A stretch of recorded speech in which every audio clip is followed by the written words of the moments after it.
It's Tuesday, May 27th. Welcome to Capitol Tonight. I'm Kevin Frey. Susan Arbiter has a well-deserved night off. New York State lawmakers are ramping up their attacks on the Trump administration's immigration policies, rallying today for legislation that would target companies who charter deportation flights. Jack Arpey joins us live from the state capitol. Jack, how would this work? Well, Kevin, given that the state has little real authority when it comes to immigration enforcement, the idea here is to financially squeeze these companies who are seen as a partner in this effort. And while at this point there's really only one airline that stands to lose from something like this, it would be prospective and it would impact any companies that come into the picture in terms of contracts in the future. He is going too far. With just days remaining in the legislative session, Democratic state lawmakers are taking on President Donald Trump's immigration policy. When you go too far, here in New York State, we say hell no. But that's easier said than done when responding to federal immigration policy at the state level. In addition to longer-term fights like pushing the New York for All Act, which would limit collaboration between the state and federal immigration officials, lawmakers are digging deeper. We can hit them in the pocketbook. State Senator Pat Fahey and Assemblymember Mikhail Salaj introducing legislation this month to target airlines, which partner with the federal government to transport individuals who have been, quote, detained by U.S. Immigration and Custom Enforcement without being afforded due process rights.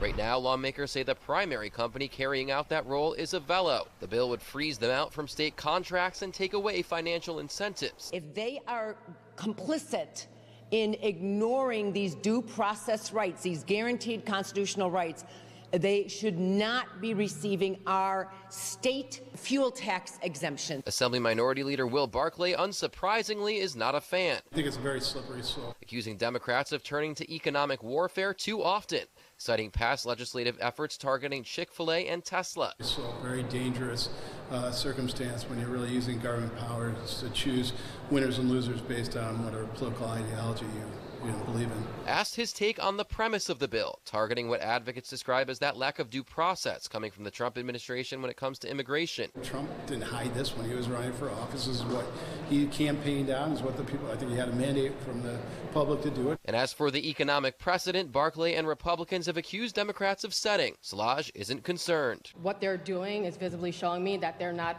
a good corporate entity in New York State, and that we are going to use our legislative power to push back against that. And in a statement, Avello told us they are monitoring the legislation to determine if it would have any impact on service here in New York State if signed into law. Kevin? And Jack, so just to put a fine point on this, is Avello carrying out any flights like this from New York State currently? Lawmakers say they don't believe so, that most of the New York-based flights that are happening over the border in New Jersey. But the idea here is that because Avello does have a commercial presence in places like right here in Albany, as well as out in Binghamton and some other smaller airports around the state, they do have this opportunity to kind of squeeze them financially in whatever way they can. All right, Jack, thank you. I appreciate it. Governor Kathy Hochul says shootings have dropped by 9% statewide, reaching the lowest level since 2006.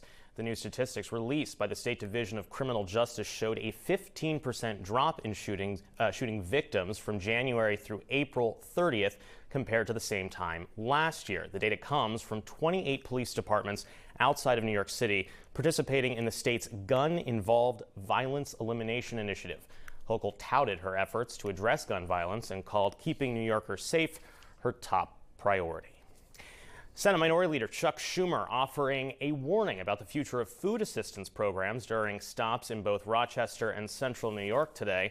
Joined by local food banks, religious leaders, and farmers, Schumer says the cuts passed by House Republicans in President Donald Trump's spending bill will cut benefits through the Supplemental Nutrition Assistance Program, better known as SNAP, by $300 billion over the next decade.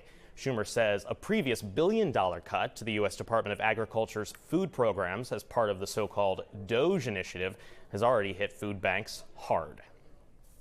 Why are they doing it? That's going to be even more confounding, folks. To give tax breaks to billionaires. Now, billionaires have made a lot of money, God bless them. But they don't need a tax break, particularly when it comes out of the mouths of hungry children. And I'm sure most billionaires, many billionaires, would agree with that.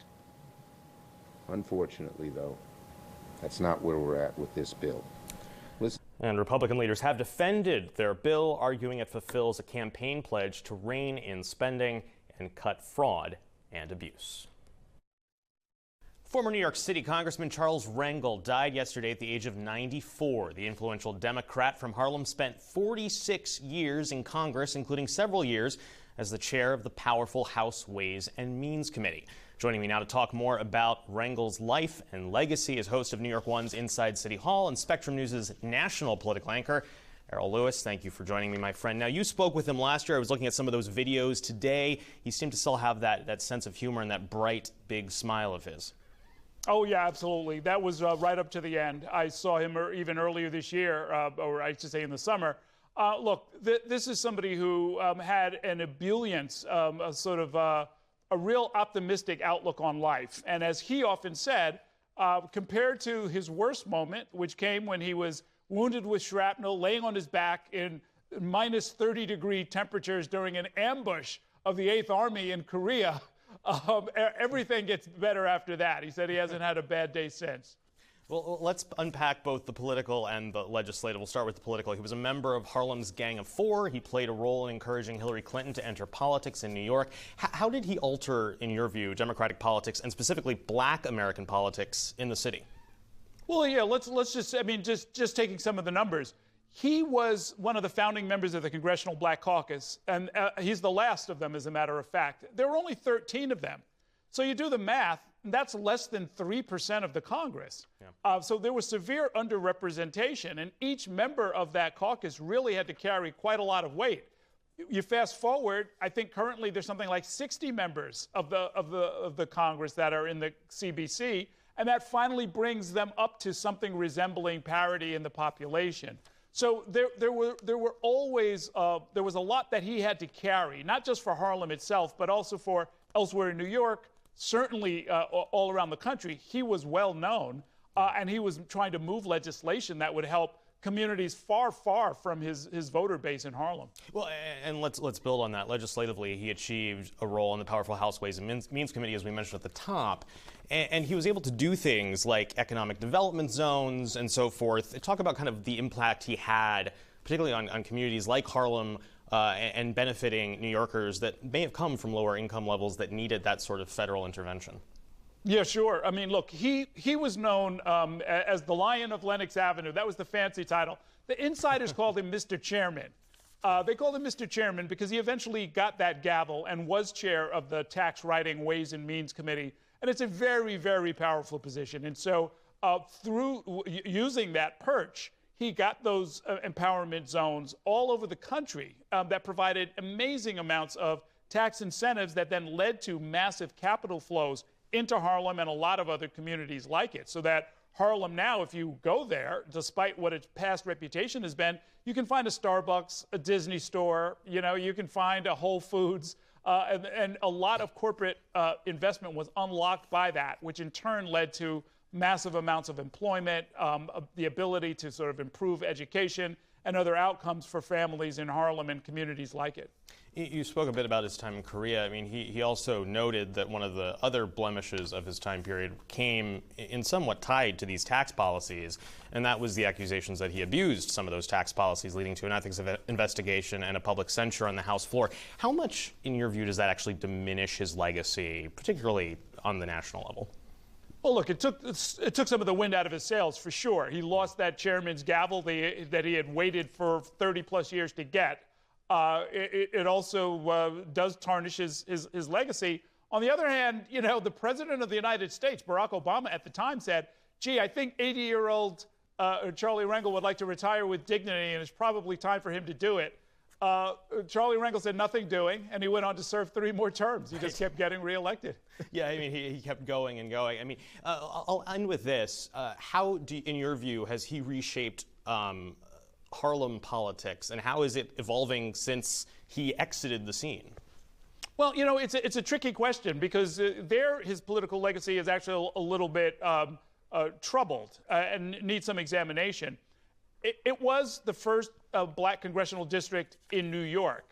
It was created, in fact, for his predecessor, Adam Clayton Powell, in 1944. On the other hand, Rangel hung on for so long and did not create a path for a successor, the community changed in a lot of ways. It is now majority Latino, and Adriano Espaillat, who was an old opponent of Rangel's, now has the seat. So he kind of, he lived black politics in Harlem, and he kind of closed the book on it at the same time. And a lot of the power center now is seemingly shifted to Brooklyn, although it is worth noting that Espaillat and him seem to be very good friends at the very end of his life. New York One's Inside City Hall and Spectrum News' national political anchor, Errol Lewis. Thank you, my friend. Thanks, Kevin. Still to come, the New York Democratic Party chair, Jay Jacobs, joins us to talk about the current state of the party and upcoming races. Stay with us.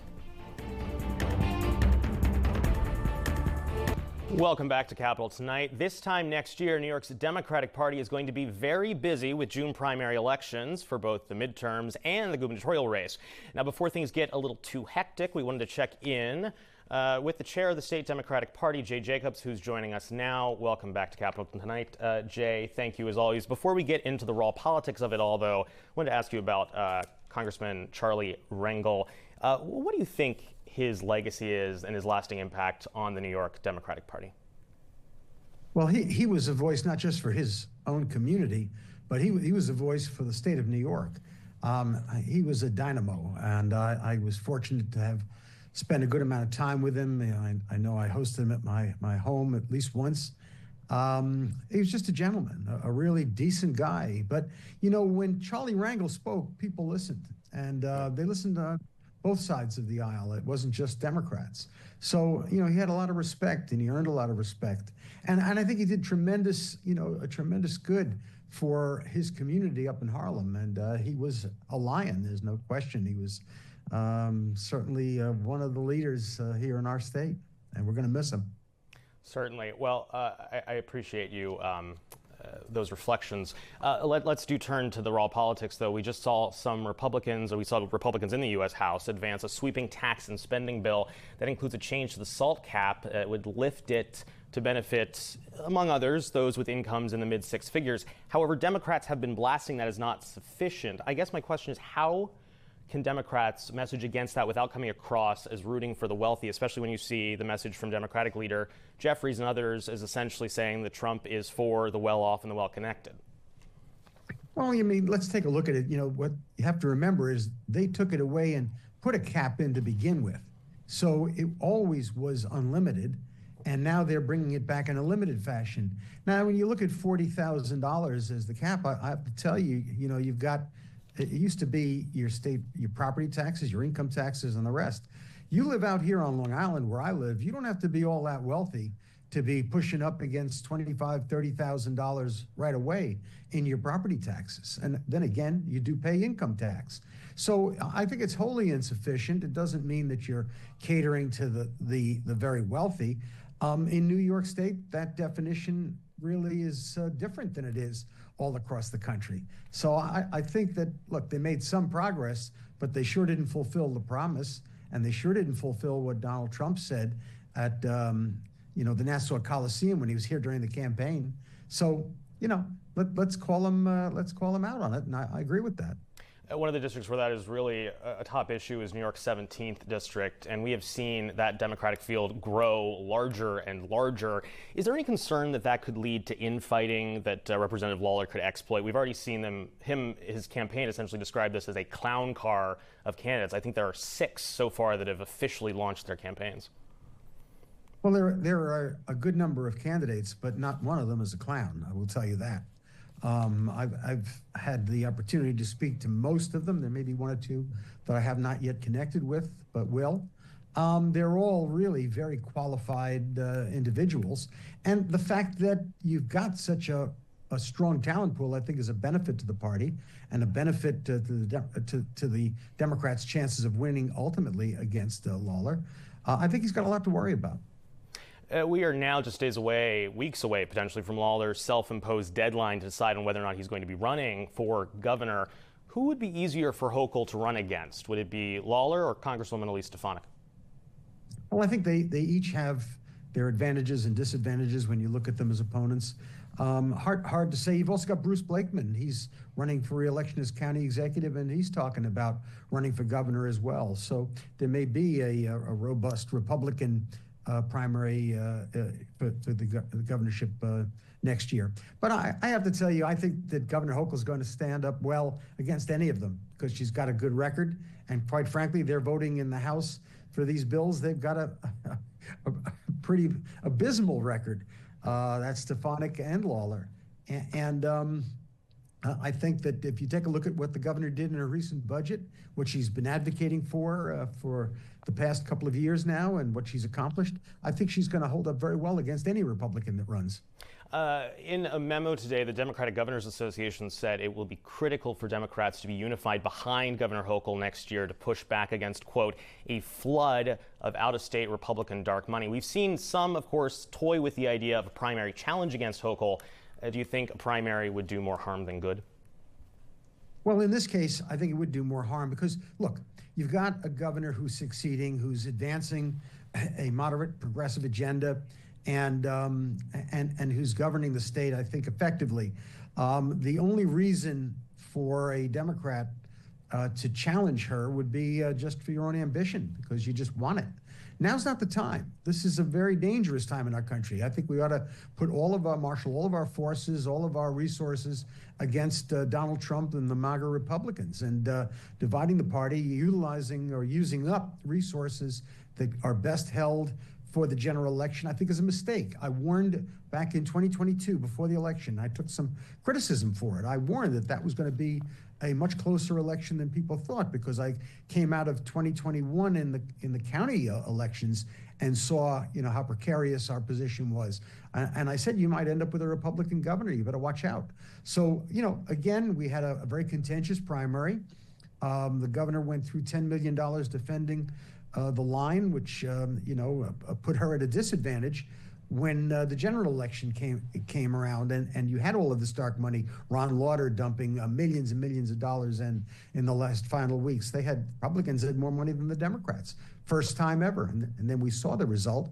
It was tighter than people liked. And of course, there was a lot of criticism that went along with that. Now you've got a race coming up, and I can warn you again, Republicans are going to be pumping in a lot of money. You're going to have independent expenditure groups looking to turn New York red. We're not going to allow it. We're going to fight hard, but we need the cooperation of everyone. And now is no time for personal ambition to take precedence over party unity.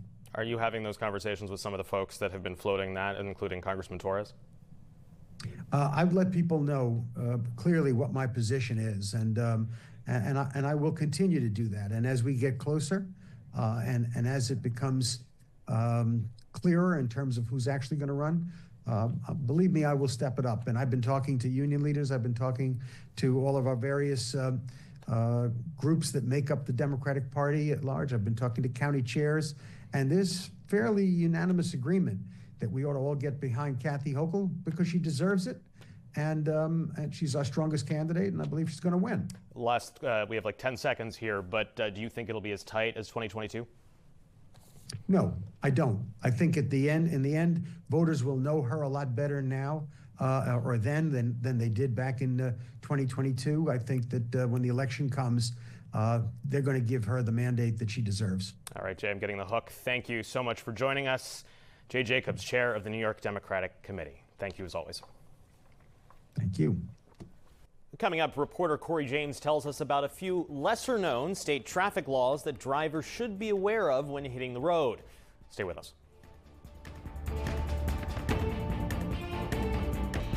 Welcome back to Capitol Tonight. New York has several lesser-known traffic laws that could lead to a ticket for some drivers. Reporter Corey James tells us what you need to know before hitting the road this summer. Take a look around. You'll see air fresheners, parking tags, and other items hanging from rear view mirrors.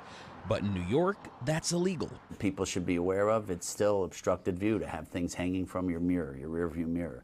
No go. I'm going to take it off because if it's illegal, I don't want to get a ticket for that. And it's not just hanging items. From window tints of allowing less than 70% of light in, to license plate covers and loud exhaust. there are plenty of lesser-known violations drivers may not realize are illegal. People still tint their cars. No go. Tint is still illegal. License plate covers. You see them everywhere. They're illegal. People really need to pay attention when they're out modifying their cars, like loud exhaust, things like that. It is illegal. Many drivers admit they're not up to date on the rules or why some exist. I understand if it's something like large or blocking view, but if it's like an air freshener, I don't understand the point behind it. And I think maybe something that is annual or some sort of thing that maybe educates people on new laws that come out, but also the existing ones that they were not aware of. A lot of the laws nowadays just kind of seem like one big money grab. Most citizens are not going to sit down and read the motor vehicle statute. And usually when a new statute is enacted, there is a bit of publicity around that. Law enforcement says these laws were created to protect us all. Citizens may say, they're kind of silly, why do we even have that kind of a statute? But I think virtually every one of those rules were enacted based upon some incident that happened. We don't want to be chasing around for that, but you are giving that officer the reason to stop you and talk to you and warn you. Corey James, Capital Tonight. And that's it for us. On behalf of Susan, the entire crew, I'm Kevin Frey. Thanks for watching Capital Tonight, where you'll always have a seat at our table.